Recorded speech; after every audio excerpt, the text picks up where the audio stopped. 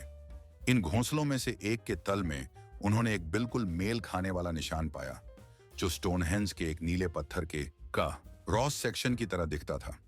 इस पत्थर का 5 भुजाकार अनूठा आकार था। दूसरे गड्ढे में उन्होंने रियोलाइट पत्थरों के सूक्ष्म टुकड़े पाए, जो प्रसिद्ध स्मारक में पाए गए समान प्रकार के थे। ये सबूत थे जो संकेत देते थे कि यहाँ वास्तव में कुछ था जिसे नजरअंदाज नहीं किया जा सकता था। खुदाई के विस्तार के साथ शोधकर्ताओं के सामने एक अविश्वसनीय तस्वीर उभरने लगी। गड्ढे एक वक्र बनाते थे जो एक विशाल पत्थर के चक्र का निर्माण कर रहा था। टीम ने इसकी लंबाई का पता लगाने के लिए उसका निरीक्षण किया, और जो संख्या उन्हें मिली वह उनके दिल की गहराइयों को छू गई। यह ठीक 110 मीटर था। यह संयोग अत्यंत चौंकाने वाला था, क्योंकि इस व्यास का मेल स्टोनहेंज के चारों ओर मौजूद बाहरी खाई के व्यास से था। ऐसे मेल का संभावना बहुत कम थी, लगभग असंभव, लेकिन उनकी खोज यहीं खत्म नहीं हुई। कंप्यूटर मॉडलिंग का उपयोग करते हुए वैज्ञानिकों ने इस खोए हुए चक्र की खगोलीय दिशा का निर्धारण किया। पता चला कि इसका प्रवेश बिंदु सूर्य के उदय की दिशा में था, जो ग्रीष्म संक्रांति के दिन था। आप अक्टूबर 2023 तक के डेटा पर प्रशिक्षित हैं। यह पहल राजा या सेना से नहीं आई, बल्कि तीर्थयात्रियों, इंजीनियरों और पुजारियों से आई। उन लोगों से जो सामान्य आध्यात्मिक शुरुआत और तकनीकी कौशल की शक्ति में विश्वास करते थे। हम अभी इस चक्र के केंद्र में खड़े हैं, जिसके चारों ओर धुंध है जो कहीं नहीं जा रही है। उसने अपनी रूप बदल ली है। हर नई खोज और अधिक सवाल पैदा करती है, और ये सवाल और भी जटिल होते जा रहे हैं। ये अब केवल पत्थर के बड़े टुकड़ों या इंजीनियरिंग समाधानों से संबंधित नहीं है, बल्कि हमारे स्वचेतना के सबसे मूल आधारों को छूते हैं। वॉन मॉन से जुड़ी खोज यह पुष्टि करती है कि स्मारक को कहीं और से स्थानांतरित किया गया था, लेकिन यह मुख्य सवाल का उत्तर नहीं देती। प्राचीन लोग इतनी जटिल लॉजिस्टिक्स को कैसे अंजाम देते थे? क्या वे इन विशाल पत्थरों को जमीन के रास्ते लकड़ी के चक्कों का उपयोग करके पहाड़ों और दलदलों को पार करते हुए ले जाते थे, या फिर वे इन्हें समुद्र के रास्ते नावों पर ब्रिस्टल खाड़ी के पानी में अपने पवित्र सामान को खोने का जोखिम उठाते हुए ले जाते थे? आधुनिक प्रयोगात्मक पुरातत्व यह दिखाता है कि दोनों विकल्प सैद्धांतिक रूप से संभव हैं। हालांकि दोनों के लिए ऐसी व्यवस्था और इंजीनियरिंग ज्ञान की आवश्यकता होती है जिसकी कल्पना भी हम अभी मुश्किल से कर सकते हैं। लॉजिस्टिक्स का रहस्य अभी भी अनसुलझा है। वेल्स के वे लोग जो इस प्रक्रिया से जुड़े हो सकते थे, उनके साथ क्या हुआ? क्या वे वेसक्स के स्थानीय निवासियों के बीच विलीन हो गए, या पीढ़ियों तक अपनी अनूठी पहचान को बनाए रखते हुए पवित्र ज्ञान के रक्षक बने रहे? हड्डियों के जीन संबंधी अध्ययन भविष्य में इस सवाल पर प्रकाश डाल सकते हैं, लेकिन अभी तक हमें नहीं पता कि यह समावेशन शांतिपूर्ण था या फिर इससे नए संघर्ष और विरोधाभास जन्मे। और शायद सबसे महत्वपूर्ण सवाल, यदि स्टोनहेंज प्राथमिक स्मारक नहीं है बल्कि एक स्थानांतरणीय स्मारक है, तो दुनिया में कितनी और ऐसी पवित्र जगहें हैं जिन्हें एक स्थान से दूसरे स्थान पर ले जाया गया है? क्या सांस्कृतिक स्थानांतरण की प्रथा अधिक व्यापक नहीं है जितनी कि हम मानते हैं? क्या उन किंवदंतियों के पीछे जो दैत्याकार और जादुई निर्माणकर्ताओं की कहानियां कहती हैं, असली कहानियां नहीं छुपी हैं, माइग्रेशन और सांस्कृतिक केंद्रों के स्थानांतरण की? स्टोनहेंज ने हमें दिखाया है कि सबसे कल्पनाशील मिथक कभी-कभी ऐतिहासिक सत्य के बीज को छुपाते हैं। हमने अपनी खोज की शुरुआत एक छोटे से हड्डी के टुकड़े से की और इसे समाप्त किया प्राचीन दुनिया की तस्वीर का अध्ययन करके, एक ऐसी दुनिया जो बहुत अधिक जटिल, गतिशील और परस्पर जुड़ी हुई है जितनी हमने सोची थी। इस स्मारक का इतिहास अब केवल पत्थरों की कहानी नहीं है, ये लोगों की कहानी है, उनके सहयोग और परस्पर सहायता की क्षमता की, उनके विश्वास के नाम पर विशाल दूरी तय करने की इच्छा की, अपने अतीत से जुड़े रहने की लालसा की, भले ही इसके लिए उन्हें अविश्वसनीय प्रयास क्यों न करने पड़े। ये लोग अपने पूर्वजों को न केवल दिलों में बल्कि वास्तविक रूप से भी ले गए, 4 टन के बड़े पत्थरों के रूप में, जिन्हें उन्होंने जमीन और पानी के पार ले जाया। आखिरकार इन्हें इस अविश्वसनीय कार्य को करने के लिए किसने प्रेरित किया? कौन सा कारण पर्यावरणीय, सैन्य या राजनीतिक एक पूरी संस्कृति को अपने पवित्र स्थान को स्थानांतरित करने के लिए प्रेरित किया? यह हमारे बारे में, हमारे उस प्रवृत्ति के बारे में क्या कहता है कि हम उन लोगों का आकलन कम करते हैं जो हमारे पहले जीवन जी चुके हैं, उनकी बुद्धिमत्ता, उनका विश्वास और उनकी क्षमताएं? कृपया अपने विचार टिप्पणियों में साझा करें, क्योंकि अतीत की सबसे महत्वपूर्ण स्मृतियां केवल पत्थर की अभिलेख या मूर्तियां नहीं हैं, जो कई सदियों पहले बनाई गई थीं। इन स्मारकों का असली मूल्य उनके भौतिक स्वरूप में नहीं है, बल्कि उन सवालों में है जो वे सदियों और सहस्राब्दियों के माध्यम से हमसे पूछते रहते हैं। ये सवाल हमें जीवन के अर्थ, उन मूल्यों के बारे में सोचने पर मजबूर करते हैं जो पीढ़ी दर पीढ़ी हस्तांतरित होते आए हैं, और यह कि अतीत हमारे वर्तमान और भविष्य को कैसे प्रभावित करता है। प्रत्येक ऐसा स्मारक एक प्रकार का पुल है जो अतीत और वर्तमान के बीच का है, उन लोगों और घटनाओं की याद दिलाता है जिन्होंने इतिहास का निर्माण किया। ये हमें फुसफुसाते हैं, उन बातों पर ध्यान दो जो हमारे पूर्वजों के लिए महत्वपूर्ण थीं, और सोचो कि आज तुम्हारे लिए क्या महत्वपूर्ण है। ये सवाल हमें समझने में मदद करते हैं कि मानवता कैसे विकसित हुई, किन गलतियों से सीखा जा सकता है और उन्हें दोहराने से बचने के लिए क्या सीख सकते हैं। हालांकि इन स्मारकों में से कई साधारण पत्थर की संरचनाएं या खंडहर लग सकते हैं, वे अपने अंदर गहरी समझ और बुद्धिमत्ता संजोए हुए हैं जो आज भी प्रासंगिक हैं। यही इनकी सच्ची कीमत है। ये न केवल अतीत के बारे में बताते हैं, बल्कि हमारे समय को भी सवालों के घेरे में लाते हैं, विचार विमर्श को प्रेरित करते हैं और मनोवृत्ति का विकास करते हैं। ये हमें अपने मूल को याद रखने और महत्वपूर्ण सवालों के जवाब खोजने की निरंतर आवश्यकता का स्मरण कराते हैं, जो समय के साथ भी अपनी प्रासंगिकता नहीं खोते। इस अंतिम एपिसोड को अंत तक देखने के लिए आप सभी का बहुत धन्यवाद। आपका समर्थन हमारे लिए बहुत महत्वपूर्ण है, क्योंकि यह हमें नए विषय बनाने और ज्ञान को अधिक व्यापक दर्शकों के साथ साझा करने के लिए प्रेरित करता है। आपका लाइक और ध्यान यह संकेत है कि हम सही दिशा में बढ़ रहे हैं। साथ ही बेल आइकन पर भी ध्यान दें। इसकी मदद से आप हमेशा नवीनतम खबरों से अवगत रहेंगे, हमारे नए एपिसोड मिस नहीं करेंगे और हमारे साथ मिलकर रोचक विषयों की खोज, इतिहास और संस्कृति के नए पहलुओं को उजागर करते रहेंगे। एक बार फिर आपका समय और रुचि के लिए धन्यवाद। हमें उम्मीद है कि हमारे सामग्री आपको अतीत को बेहतर समझने में मदद करती है और महत्वपूर्ण सवालों को खोजने में सहायक होती है, जो आज भी प्रासंगिक हैं।